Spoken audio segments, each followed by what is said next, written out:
Now from the Weather Tracker TV Storm Studios, this is your weather today. Here's Chief Meteorologist William Cole. All right, folks, here we go on a Tuesday. It is a windy and cold Tuesday out there.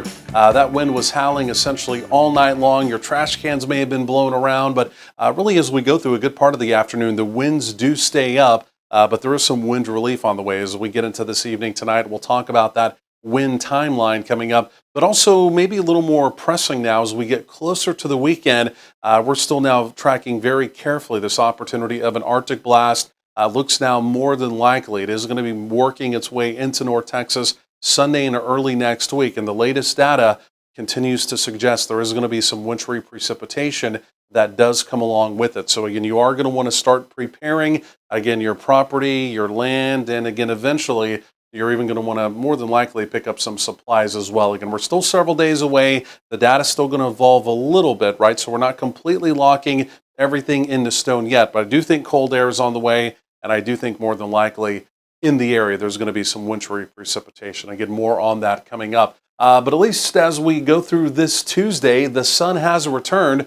Of course, yesterday it was cloudy, it was rainy. A cooler afternoon, though, today, high right around 49. And again, like I mentioned, that northerly and northwesterly wind remains gusty through a good part of the afternoon as well. So what do we do as far as peak wind gusts go? This is since midnight. You can see most locations in North Texas, the winds have gusted over 40 miles per hour. In fact, including even here in the Metroplex, 40 plus mile per hour gust. And so because of that, a wind advisory does remain in effect essentially through the rest of the afternoon. And again, that's essentially just letting you know, yes, the winds do remain gusty. So again, any kind of outdoor lawn furniture, those trash cans, all those kind of things, you'll want to make sure you keep them kind of secured, so to speak, until we get into this evening. It's all because of that storm system. Again, the same storm system that just brought rain, a good old-fashioned rain to North Texas yesterday. Of course, we had severe weather in the Gulf Coast. We had near blizzard conditions out in our Texas Panhandle, and that storm system continues to do the exact same thing.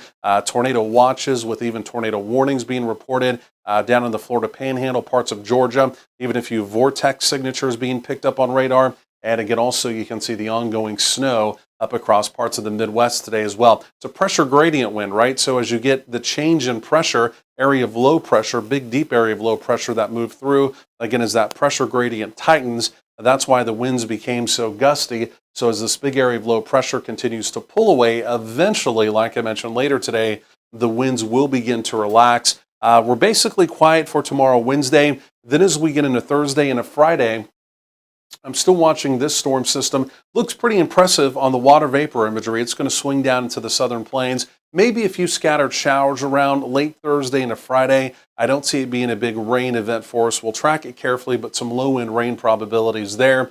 And then as we get into, like I mentioned, late weekend into early next week, Arctic air, Siberian air, right? We have cross-polar flow. The wind is blowing across the North Pole from Siberia into Canada. And again, we've got some of the coldest air on planet Earth currently up in Canada. Obviously, we're not going to get that air mass specifically down into North Texas. But again, the cold front that's going to be moving in our direction, that's where it's coming from. So we're going to get some of the coldest air maybe we've seen in the last couple of years down into North Texas. There it is, the long wave troughing pattern developing. And again, you can see that barn door open there with that air mass making a move down into the lower 48. So wind gust as we go through the day, you can see they remain up, but again, after we get past about 5 p.m. this evening, the winds go almost light and variable heading into the remainder of the evening and even into the overnight. So wind chill will still be a factor even as we go through the afternoon. We'll be struggling into the mid to upper 40s to right around 50, but for a lot of locations, may only feel like the 30s as we go through the afternoon. Because of this right here, there's your wind timeline. Wind gusts still up around 35, but again, after sunset, look at the winds crash down. And after that, again, wind's no longer a problem. So the evening looks chilly, but simply put, just not quite as blustery. Overnight lows back down around freezing for a lot of us, but a better day tomorrow. Tomorrow may be the pick day of the entire week, again, with highs up around 60. So going forward in time, some increasing clouds, maybe a couple showers around late Thursday. I think that storm system is in and out fairly quickly. And then take a look at that. There's your winter blast coming in, an opportunity of maybe some freezing rain on Sunday, followed by possibly some snow on Monday.